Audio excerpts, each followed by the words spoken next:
Hi, Govanen. Welcome to Tolkien Lore Channel. I'm the Tolkien Geek.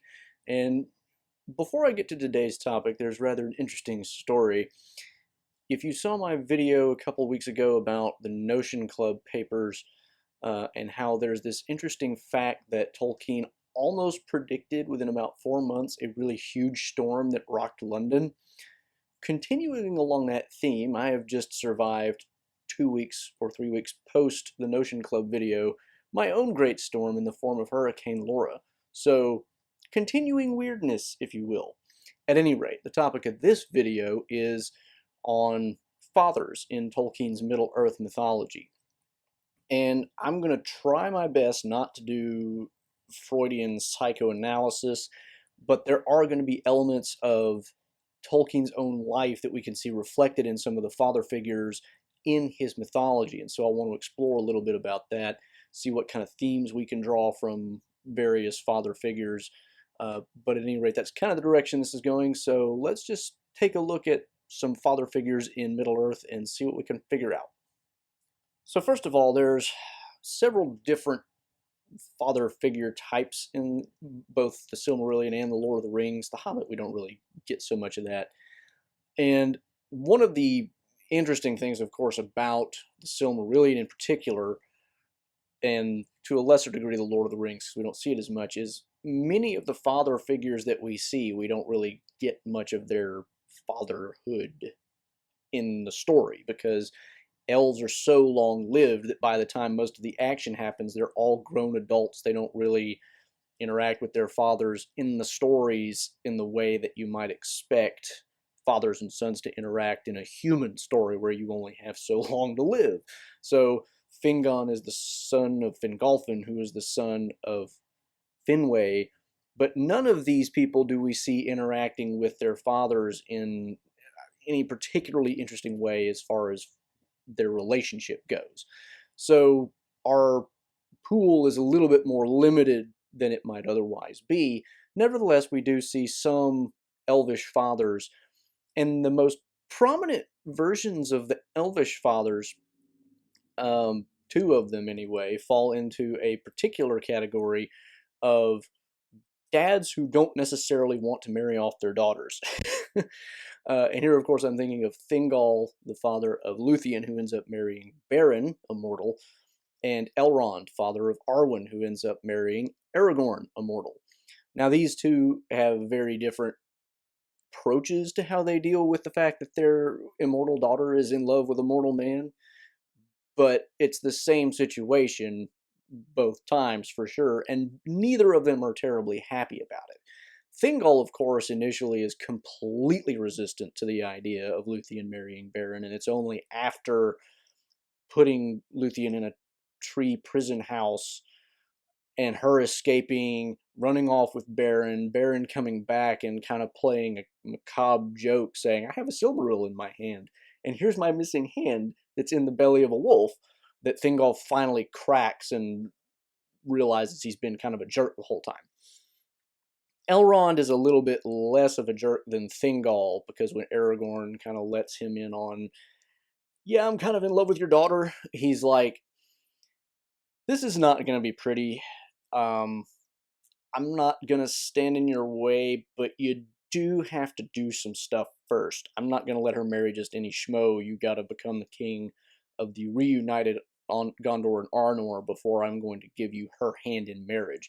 So similar to Thingol, he sets up a condition, but unlike Thingol, who tells Beren to go get him a Silmaril, thinking there's no possible way he can succeed, Elrond recognizes that Aragorn not only might succeed, but very probably will succeed, because the prophecies and whatnot seem to be trending in the direction of Aragorn is going to be the guy that restores the kingdom. And so Elrond is at least open to the idea, although he's not entirely happy with it. And we can see that in the appendices, because it, well, not only the appendices, but also even in the text itself. But in the appendices is where we get a lot of the conversations between him and Aragorn, the backstory. Then at the end, where Elrond parts from Arwen, it says that their parting was very bitter. And of course, it makes sense. Elrond is going to go into the Undying Lands, and Arwen is going to be mortal, and they're going to have two separate fates, and they don't know if they'll ever see each other again. So it's a big deal. Elrond, however, is at least not as rigid in his, rejection of the idea as Thingol was. So that's two elven fathers that we see, and they kind of fall in this category. The only other elven parent that I can think of that would be worth mentioning is Finwë, who is the father of Feyenoor. Feyenoor, of course, is also the father of 7 sons, but we don't see that father relationship going on a whole lot, other than to the extent that he kind of lays on them the burden to carry on his war against Morgoth, which isn't very deep. Feyenoor and his father, Finwë, however, is a little bit more of a relationship, because you do get this aspect of Finwë has, his first wife, who has Feyenoor and dies in childbirth, more or less, and then she just kind of refuses to become reborn or reconstituted in a body. And so Finwë is left alone with Feyenoor, and he wants to remarry. He ends up remarrying and having Fingolfin and Finarfin as additional sons, and his relationship with his other wife and his other sons kind of makes Feyenoor mad. Feyenoor wants him all to himself, and so we see that there's a lot of tension there. And so that's kind of like a father-son relationship gone wrong. They love each other, but Feyenoor kind of begrudges the love that Finwë gives to his other, his second wife and his other sons. And that becomes a huge issue, not so much between father and son, but between Feyenoor and the other half of the family. And there's some comments in the Silmarillion about, if Finwë had just been content to devote his time and energy to raising the one son, things might have turned out differently than they ended up doing. So there's some interesting things going on there. I'm not sure there's much we can draw from it, because he's really the only case like this. As far as the two others, Elrond and Thingol, the most interesting connection to draw here is, of course, Tolkien's real life story with Edith, who he ended up marrying. He was in love with Edith for a long time, but Father Morgan, who was more or less his adoptive father after his mother died, and of course Tolkien's father died when he was really young, so he didn't even really remember him much. Father Morgan, who cared for him after his mother died later, wouldn't let him see Edith, largely because his relationship with her was interfering with his studies and was putting at jeopardy his ability to get a scholarship for Oxford, which was, kind of the main goal that Father Morgan thought he should be going after. But the other reason, at least in Father Morgan's mind, was Edith was not Catholic. She ended up converting to Catholicism before marrying Tolkien, largely at his, due to his efforts. But so there's two things going on there, and you can kind of see the reasons obviously are not the same, because there's, one is going all, the Baron and Aragorn are trying to achieve epic things in epic quests, and Tolkien just has to get a scholarship and, not be too distracted. But you can see a little bit of Father Morgan in these two characters, especially because Tolkien and his whole idea of Tolkien is Baron and Edith is Luthien, and that's carried out even into their gravestones. He actually had Baron and Luthien inscribed under their names on their gravestones. So you know that he saw themselves in that way, and therefore it's really hard not to connect that to Father Morgan trying to tell him, no, you need to focus on this, don't see Edith. So interesting connection. Again, I'm not trying to psychoanalyze, but it's hard not to see a parallel there. So another category of fathers in Tolkien's writings would be the ones who are absent. And here again, we can see a parallel to his own life, in the sense that his own father, his biological father, was dead at a very early age. And so Tolkien grew up without much of a father, except for Francis Morgan, who took over after his mother died, but was also involved even when his mother was alive. So there are several people in this category. And there's also a kind of a nice special subcategory within this category. Two of the more major examples that aren't in the subcategory, but just more generically, would be Hurin, who is not around when Turin is young, because Hurin goes off to war, gets captured in the Battle of Unnumbered Tears, and then Morgoth curses him and his family, and then Turin goes off and lots of bad things happen. If you don't know that much about the Turin story, you can check out my video on that in my Silmarillion synopsis playlist. I'll link to that in the description below. And another one would be Arathorn, Aragorn's father. Aragorn, if you read the appendices, loses his father at a very early age as well. I think like the age of 2 or something like that, but very young at any rate. Arathorn wants to marry Gilraen, who ends up becoming Aragorn's mother. Gilraen's parents are kind of against the idea because the father doesn't expect. Arathorn is older, and he's also very grim and whatever. And he's like, my daughter's really young. I'm not sure this is the greatest match. And the mother, mentions also that I can't remember now off the top of my head, but either the father or the mother is like, I don't think he's going to last long once he becomes chieftain of the Dunedain, because at the time his father was still alive and he was running the show. And the mother says, then all the more need of haste, because if this union happens and they have a child, I think we're probably going to see better times ahead, but if not, we're kind of doomed to dwindle into obscurity and nothing's going to come of it. So at any rate, they do end up marrying, but then Arathorn, shortly after becoming the chieftain of the Dunedain and after having Aragorn as a son, goes off to fight trolls and gets himself killed. And so Gilraen then raises Aragorn in Rivendell with Elrond basically as a foster father. So interestingly enough, that also plays into Elrond being kind of in the position of Father Morgan, because even though Father Morgan is not Edith's father, he's the foster father and also keeping him away from his love. And it just, there's weird parallels. At any rate, Arathorn and Hurin are part of this parallel of, Tolkien's father being missing for most of his life. Other parallels that fit into this weird subcategory are parents who go off and don't come back because we don't really know what happened to them, because they went on a voyage and were lost or never came back, or we don't really know. And there's at least 3 examples of this. One of the most prominent of those would be Tuor, the father. Tuor is the son. Tuor is the son, is the father. Arundel is the son. Tuor goes to Gondolin, marries Idril, who is the daughter of the king there, and they end up having Arundel. They leave after Gondolin is completely destroyed by Morgoth, and they escape down the river to the coast, where Tuor ends up building a ship and sailing into the west with Idril, and we don't know what happens to him. And Idril and Tuor's mortal, Idril is an elf, and it's said in the Silmarillion that some people believe that Tuor ended up being counted among the elves. So that would be like the one example where instead of an elf choosing to be mortal, you get the exact opposite. But nobody actually knows this. Nobody knows what becomes of Tuor. Arundel, ever after, has this desire to follow Tuor in his footsteps. To go sail into the west, see if he can find him.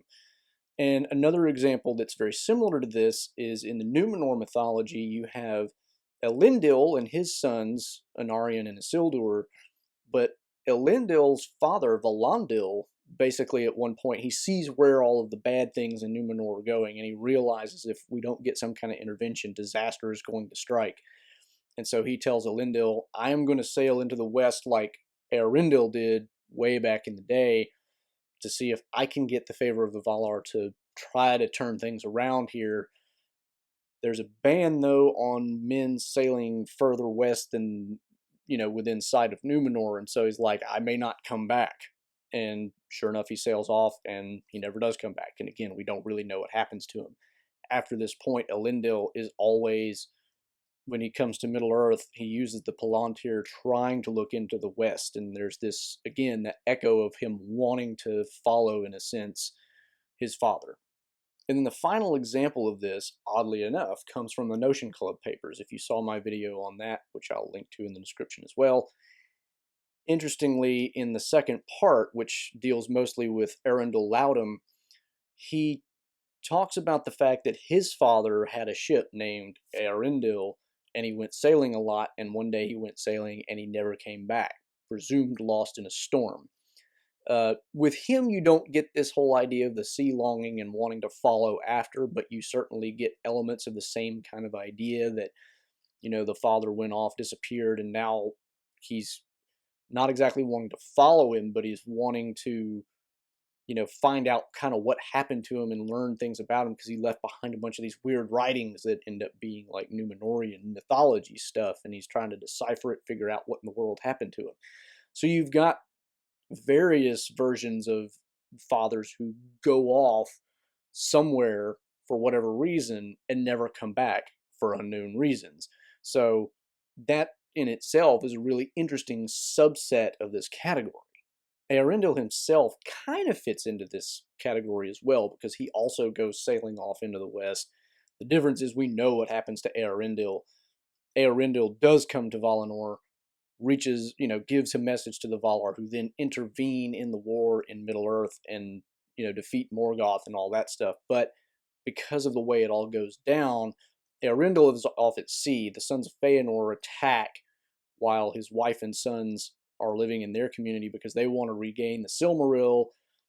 And they, Elwing, the mother, ends up jumping into the sea with the Silmaril and is turned into a bird and flies to Arundel, and it's with the Silmaril that he's able to come ultimately to Valinor.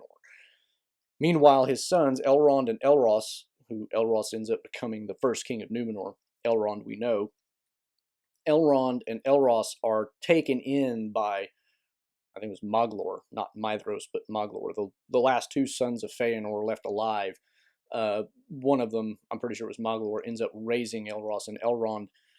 And Elrond actually comes to love Moglor. So, I mean, there's obviously he had redeeming qualities and wasn't a complete jerk. But at any rate, there's an element there of Arundel going off and leaving his sons behind as well, which, interestingly enough, they end up with their own foster father, which, we don't really get much in the way of what happens there, and it's hard to understand without additional story details how Elrond and Elros could really come to terms with the fact that their father is gone, and these two sons of Fëanor who just wiped out their community could be their foster father. And like he doesn't give us enough detail to really explain how that relationship develops. Moglor and Mithros ultimately go off, and one of them kills them himself, and the other one just sings sadly on the shores forever after losing the Silmarils. So we don't really know how long they even had a relationship, and then we really don't know anything else about Elrond until the Second Age comes along. So we don't really get much there, but it's interesting that, again, you get some of those same elements playing in.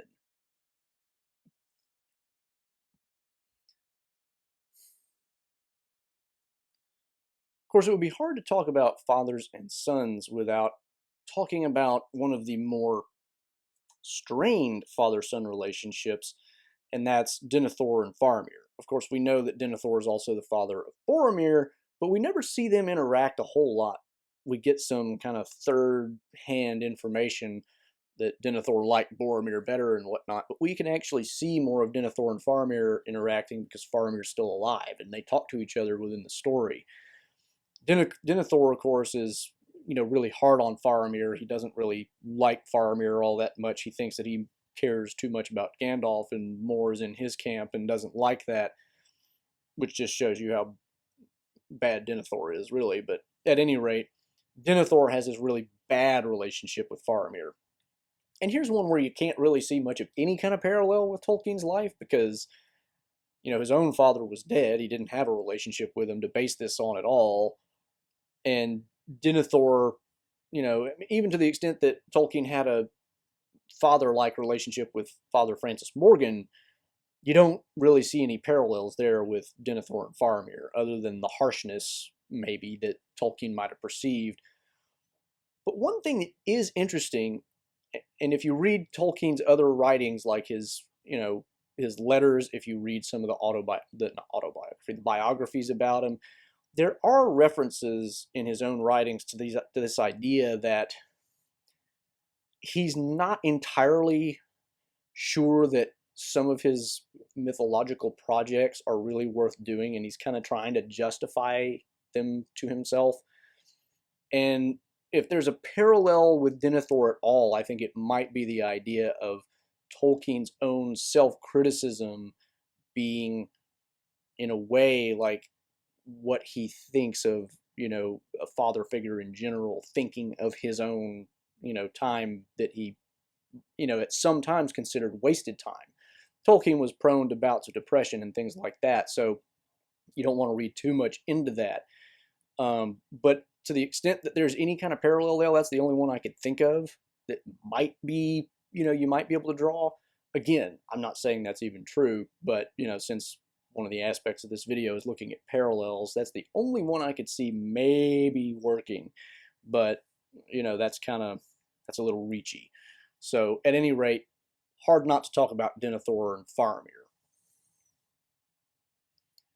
The final example that I did want to touch on, which is kind of similar to that idea of the father going off somewhere and then the son wanting to follow. We do get one other father figure who is not an actual father, kind of like Tolkien had a non-biological father in Francis Morgan, but really a different story here. And it's Frodo and Bilbo. Bilbo, of course, takes Frodo in after Frodo loses his parents in a boating accident. Again, we're seeing those parallels. He's got a foster father after his parents both die young. And Bilbo, of course, whenever he leaves at the beginning of the Fellowship of the Ring, part of Frodo really wants to follow after him, but he's not quite ready for that. And he eventually does follow after Bilbo when he sets out with the ring, and that's kind of how he justifies, not justify, that's the wrong word, but he kind of makes it a little more palatable to himself that he has to go off basically into exile with the ring.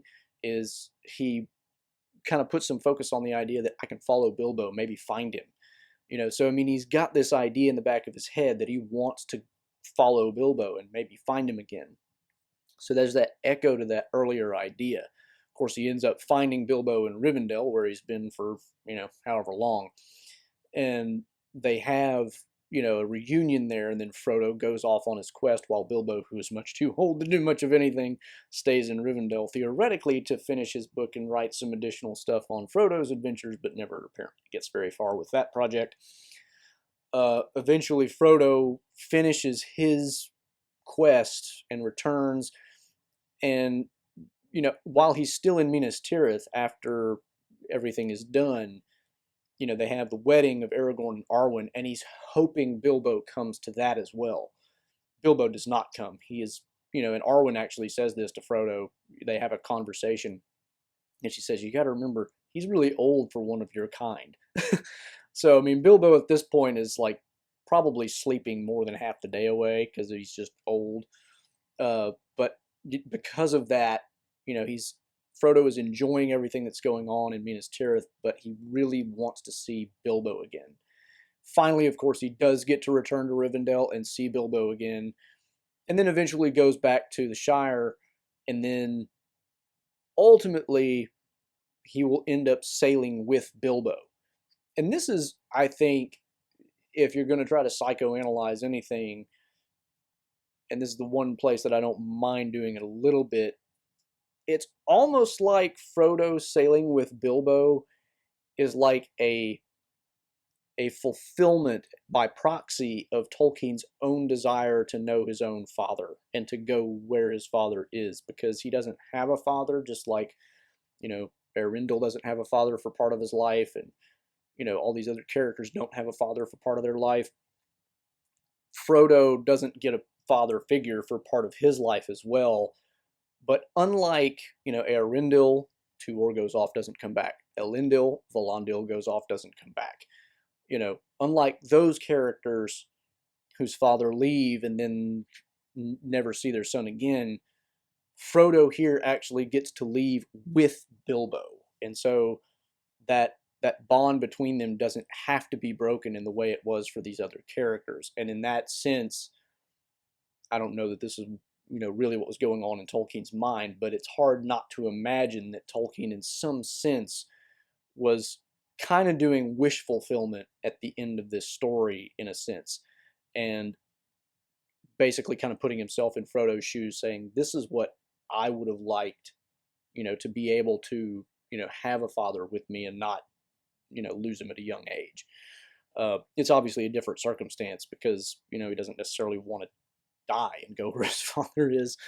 But there is a sense in which, even though going to Valinor is not the same as dying going to heaven, that's really not what that's about. There is a sense in which sailing to Valinor for a mortal is almost like a pre-death, because going to Valinor is kind of like the last stage. You're going to be healed before you die. That's kind of the point there. And Tolkien says this in his letters. I mean, he kind of explains some of this about how going to Valinor or Tol-Eressëa, which is probably where they actually stayed, is really more about healing and recuperation of the wounds that could not be healed in Middle-earth before they died. And we know from some of the Numenor stuff that mortals who go to the Undying Lands, they don't live longer. If anything, they burn out quicker because they're not built for the glory of the Undying Lands, and so they're not going to last even as long as they otherwise would have. So at any rate, I just think that that's a really interesting, whether or not it has connection to what Tolkien wanted for himself, it's certainly an interesting counterexample to all of those somewhat more tragic examples. And that really kind of is you can see this trending in Tolkien's writings as a rule. I mean, the Silmarillion, which he starts with, is just super epic tragedy almost all the way through. And gradually he becomes more and more happy ending oriented to the point where, you know, the Lord of the Rings is not just everybody was happy at the end, but it's certainly a lot more happy than the ending of the Silmarillion. It's a lot better than that, and even better than The Hobbit, in the sense that in The Hobbit you lose Thorin, you lose Fili and Kili. I mean, there's some grimness to the Hobbit ending, whereas in The Lord of the Rings, most of the major characters survive. You know, I mean, you've got some side characters who die. You've got Boromir who dies, Theoden, feud like that. But overall, it's mostly happy ending stuff. And so you can see that trend. So it may just be part of the greater trend, or it may be sort of wish fulfillment by proxy. But at any rate, Frodo and Bilbo, father and son sort of, both do sail off into the west together. And that, I think, is kind of beautiful, whatever its point is. So those are some of the major examples of father-son relationships in the Middle-earth mythology realm, and some of the interesting themes we can pick up in that. I hope you enjoyed that. If you can think of additional people that I should have mentioned or themes that I didn't pick up on, please do mention those in the comments below. If you did enjoy the video, please give it a thumbs up, share it around. You can also, of course, follow me on Twitter at JRRTLore for some occasional Tolkien-related trivia. You can subscribe to my channel here. You can support the channel here, and you can find 2 of my previous videos here. Until the next time, I'm the Tolkien Geek, signing out for the Tolkien Lore channel. Namaste.